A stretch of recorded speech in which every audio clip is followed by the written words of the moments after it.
Hello and welcome to the HOA Show, where we discuss the news, problems, trends, and critical issues relating to life in a homeowner association. Join us every episode, and together we'll explore how to survive and thrive in the dizzying world of HOAs.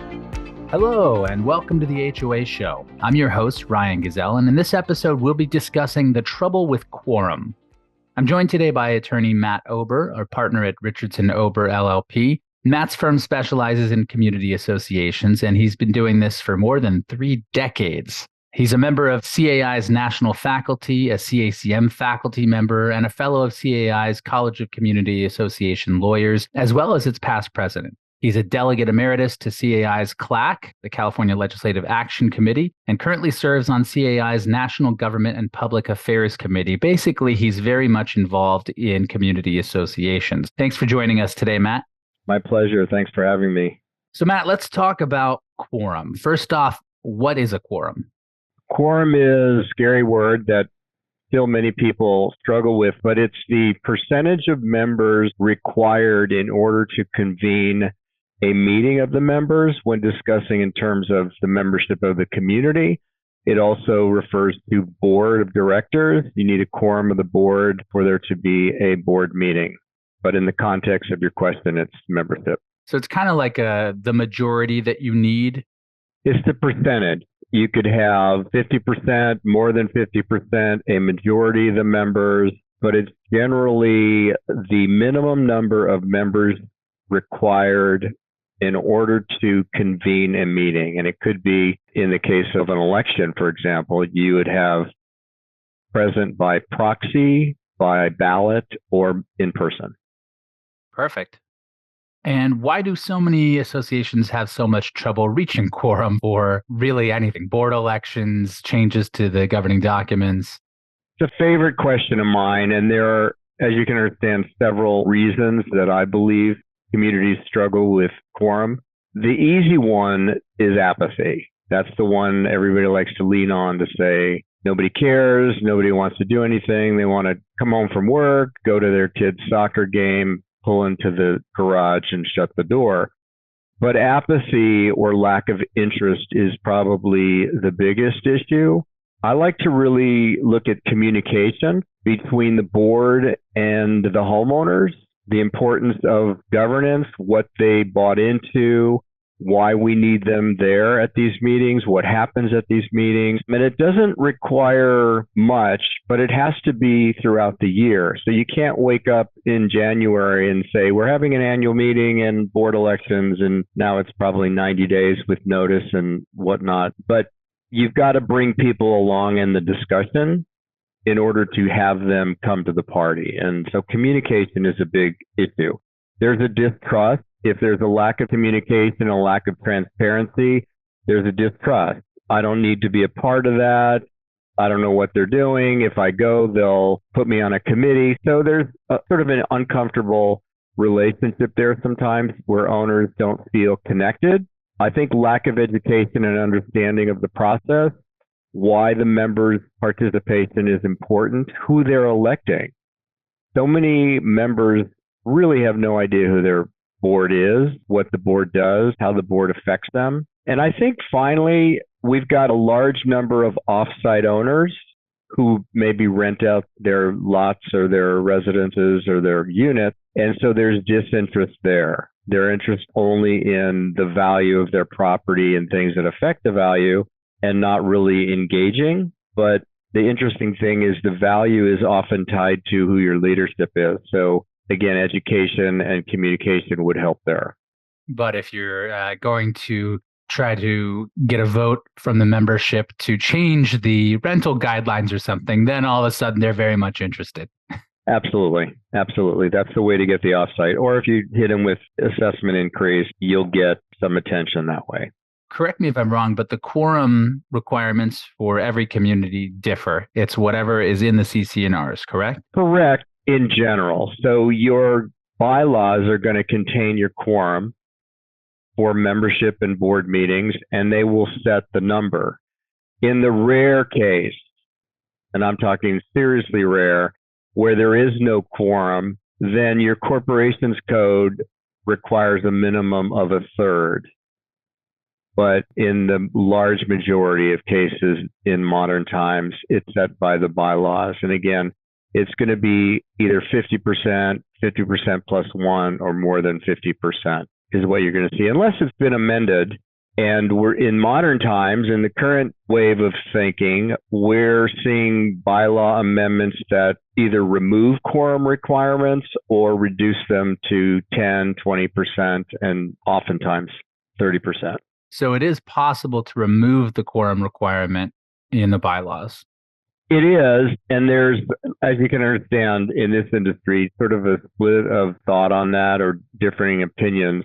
Many communities are amending out quorum altogether for director elections to say that the number of people present by proxy, in person, and by ballot constitutes quorum. So you can have one person show up and Shazam, we can open ballots.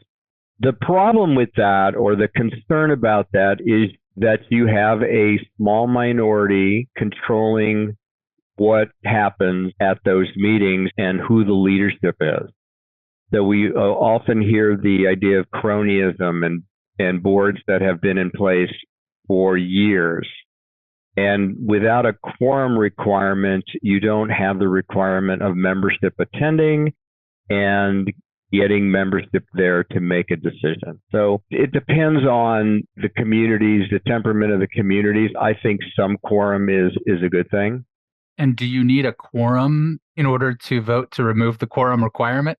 That's a great question. It's not a quorum. What it is an amendment percentage. And very often boards or members are confused by those concepts, thinking they need quorum in order to amend the governing document. Both the CC&Rs, the bylaws, contain their own amendment provisions. So your bylaw may be amended with a 2/3 vote, or a 51% vote, or a majority of a quorum if you've got that kind of provision, or a majority of the members, rather. So it's a different number than quorum, and you'll have a provision for quorum, and you'll have a provision in order to amend the bylaws. But you're still going to need, the irony there is you're still going to need probably at least the number that you would need for quorum in order to amend it for a lower quorum. So you need those apathetic voters to get involved enough to approve their own apathy.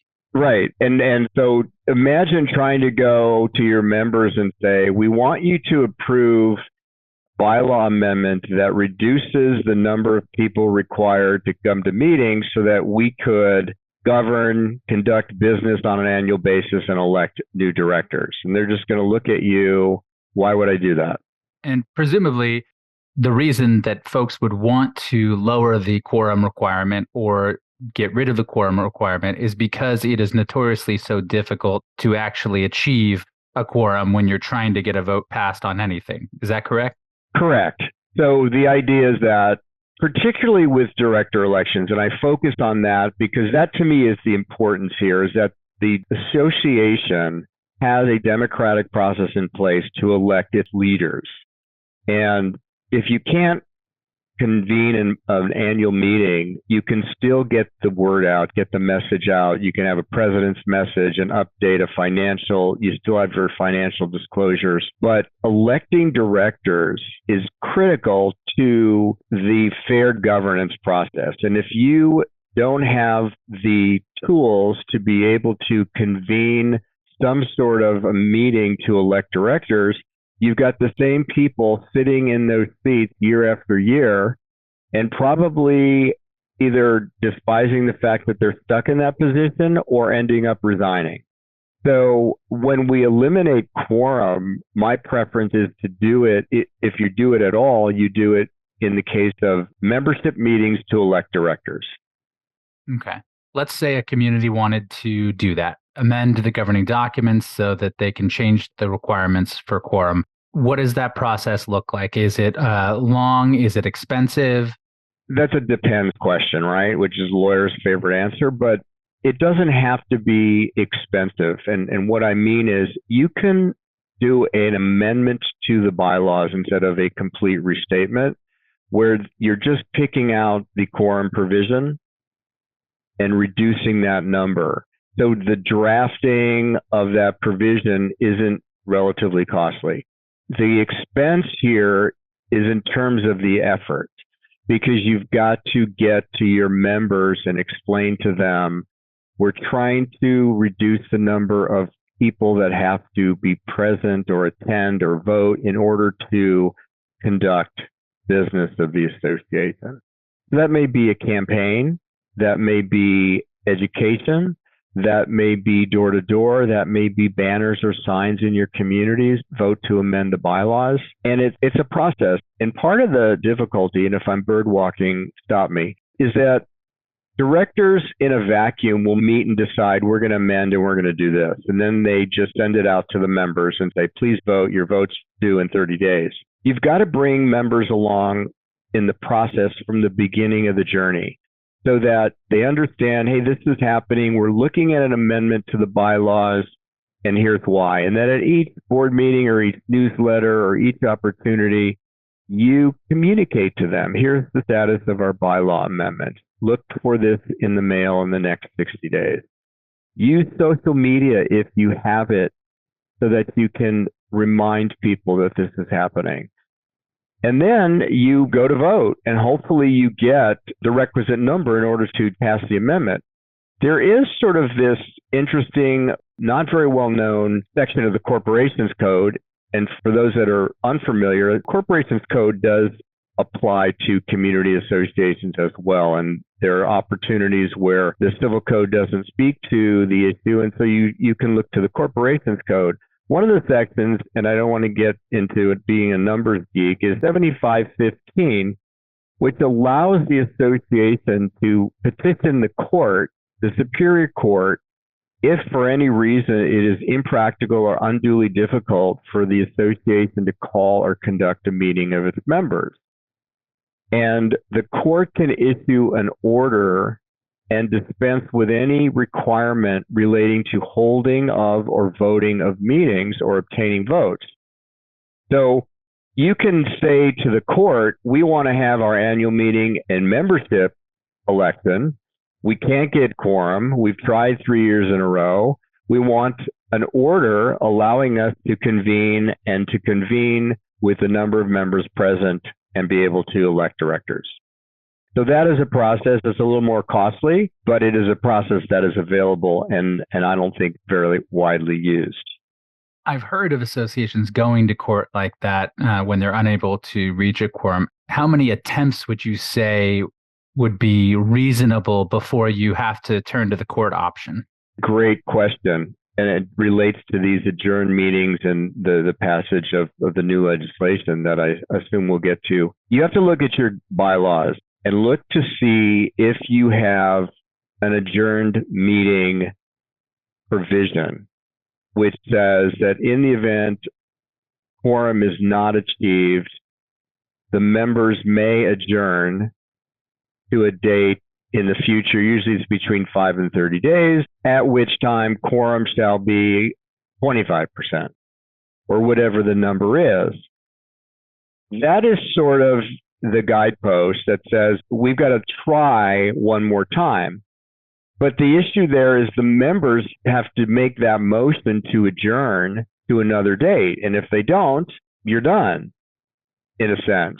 My view is you got to try again, because that furthers the democratic process and allows governance. And you can then say, you know, we tried once to adjourn to another meeting. We did not make quorum on the second try. You can also obtain more ballots or get more people to respond or issue proxies within that adjournment period. So I think it's a good idea to do it at least once. All right. So you mentioned it, and I think it's important we talk about it. What is the new legislation that's being passed? It's Assembly Bill 1458, correct? 1458, and in my humble opinion, I think this is a huge win for associations. And we've been working on this, we being CLAC, since 2010. Wow. And in 2010, we introduced legislation and took it all the way to the finish line. And it was on Governor Schwarzenegger's desk, and he vetoed it. And what he vetoed was similar language that provided for a reduced quorum when an association did not otherwise have a reduced quorum number in its bylaws.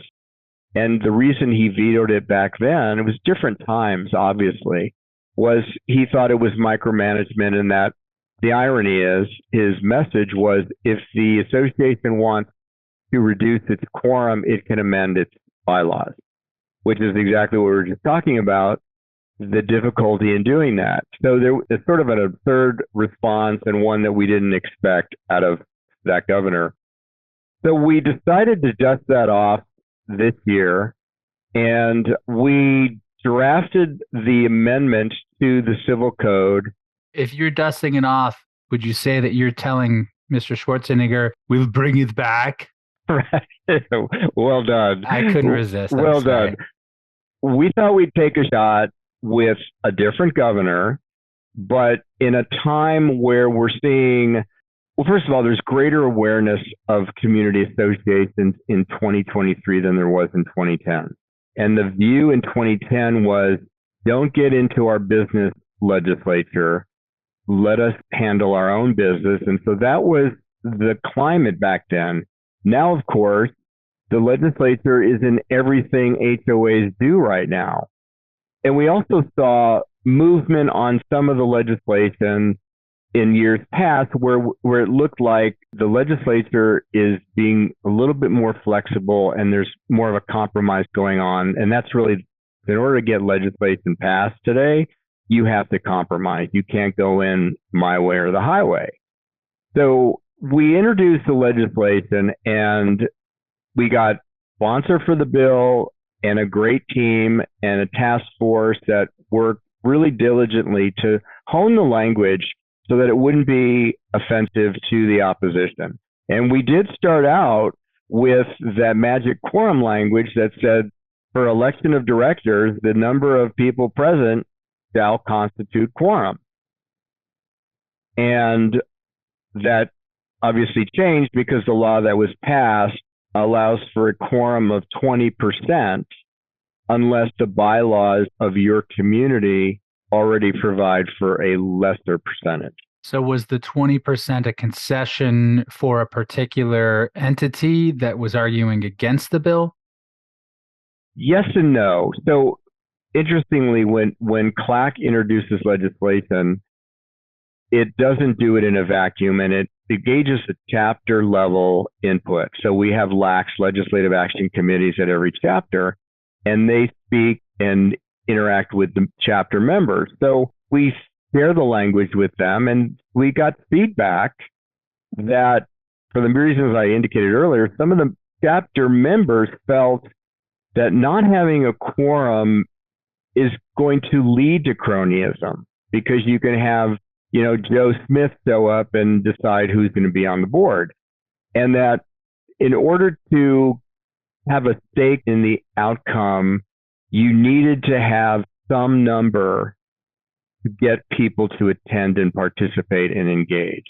And it was a debate, and we came up with, I believe it was 10% instead of whoever shows up.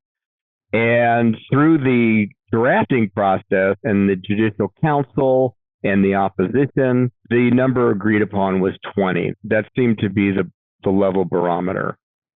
And it worked. So in your experience, because I know you've worked with thousands of community associations trying to reach quorum, 20% is an attainable number, would you say? On a reduced quorum. So you still have to shoot for whatever's in your bylaws as your first go around. But if you don't achieve that, you have the option of adjourning to a reduced quorum of 20%. And it's really of benefit for those, we like to talk about small communities that really can't afford a lot of these, big ticket items, and amending the documents is too costly. So this is sort of a one size fits all, but it really addresses those communities that do not have updated governing documents and do not have reduced quorum, because they can at least do business by getting 20% of the members to vote, to be present, or to give a proxy. And this would eliminate the need to go to court in most cases. Correct. You can conduct business. One of the driving forces behind the campaigning for the bill was the acclamation statute, Civil Code 5103, that allows acclamation if you have less candidates than or equal candidates to the number of seats, but you have to hold a membership meeting to elect directors once every 3 years. So the argument was, we need help to have this membership meeting once every 3 years by having a reduced quorum. So we used last year's legislation to dovetail off of and allow for the passage of this year's legislation. So that was part of the strategy. This will go into law the new year, January 1st, 2024. January 1, 2024, correct. And do you feel that this bill solves most of the challenges that many communities have with quorum? No. And I say that because you still have to get people engaged. And if you're an 8-unit condominium association and you find 20% to attend, yes. But if you're an 800 or a 4,000 lot community, 20% is a heavy, heavy lift.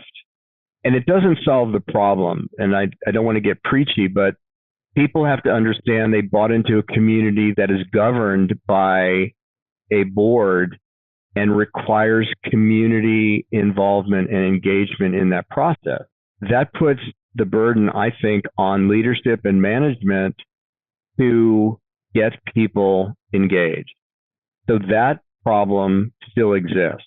And I think we need to focus on, how do we get people there? Do we do a pet parade and annual meeting at the same time? Everybody's got a pet or loves pets and they love to parade their pets, wine and cheese. There are ways to build that engagement and get people to maybe want to attend, not just begrudgingly attend. So the root problem, it sounds like you're saying, is the apathy, and it's not something that we can ignore despite this new tool that communities and boards have at their disposal to bypass quorum on the second attempt. The first, it doesn't fix the problem of the apathy, right? Correct. Apathy is going to be there. And, I don't like to blame it only on apathy. It's people are just stretched really thin. Sure. And I'm going to either help my son with his science project or go to the board meeting or go to the annual meeting. Right. I can't do both, and I can't do everything and then also make dinner or, finish my work or whatever the issue is. And if we're working from home, it's the same kind of things. And if there's activities after school. So we've got to make it easier for members to attend, not just their membership meeting, but their board meetings. And I think the virtual meeting legislation that passed that will go into effect in January is going to go a long way toward making that happen, because you can be at your table working on your son's science project and also log into the meeting. And so we might get more engagement that way. That makes a lot of sense, because I know that for most communities, they don't have a clubhouse or a good spot for people to gather. A lot of communities do have their meetings off-site at a local library or something along those lines, a room that they can rent at the church. And if you have to drive somewhere, then that's definitely going to impact your potential to attend. Right. Absolutely. And there's a lot to be said about the disconnection that a virtual meeting provides or allows for, especially when people don't have their cameras on. But I think giving people the opportunity to at least join in and engage them that way at least it's a good beginning. It's a good beginning, and it gets people to maybe understand, oh, this is what you guys do. Oh, I didn't know that. Or, oh, I'd like to be on that committee. So I think that will help on the apathy side. And just for clarity's sake, this new bill, 1458, does it allow for reduced quorum of 20% for anything that is quorum related in the governing documents? For purposes of election of directors. Okay, so just for purposes of election of directors, not for a CC&R amendment. Correct. So CC&R amendment, of course, you're going to use the percentage in your CC&R in order to amend it. I mean, the reality is communities have one meeting, and that's the annual meeting where you elect directors. And most that I'm familiar with, association bylaws provide that election of directors is to take place at the annual meeting. So that's really where we saw the need. And sometimes when you're working on legislation and making improvements for communities, you don't want to bite off too much of the apple right off the bat. So if we were to go in and say for anything, quorum should be 10%, there may have been resistance to that. So we kept it small, and there's cleanup. There's always cleanup, and there will be cleanup and improvement. But like I said, this year in particular, two huge wins for communities is the virtual meeting and the reduced quorum. Brilliant.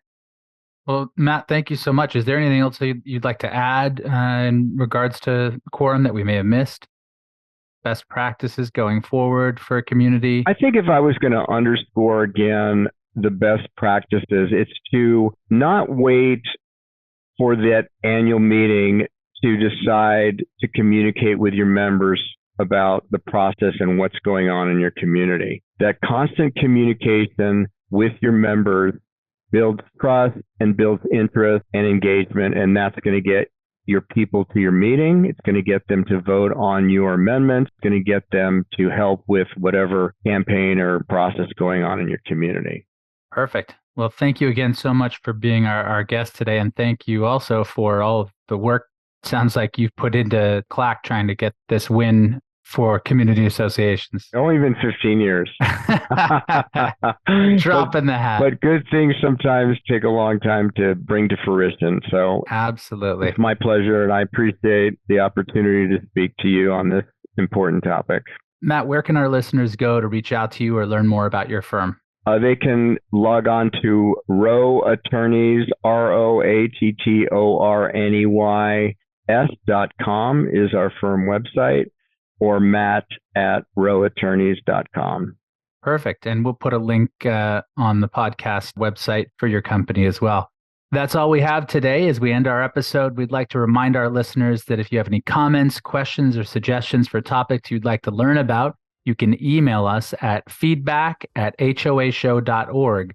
This particular topic was submitted to us from one of our listeners, so we do get to them. If you send them on to us, we will do our best. Join us next time on the HOA Show. To share or subscribe to the HOA Show, visit us at hoashow.org. There, you'll be able to listen to other episodes, find helpful resources relating to HOAs, provide feedback, submit questions, and check out other great stuff. The HOA Show podcast has been made possible by the contributions of Klein Agency Insurance Brokers, leaders in the community association industry. The views and opinions expressed by the podcast, its presenters and guests, do not constitute legal advice. For more information on how the topics in discussion apply to you, please consult with your own legal counsel.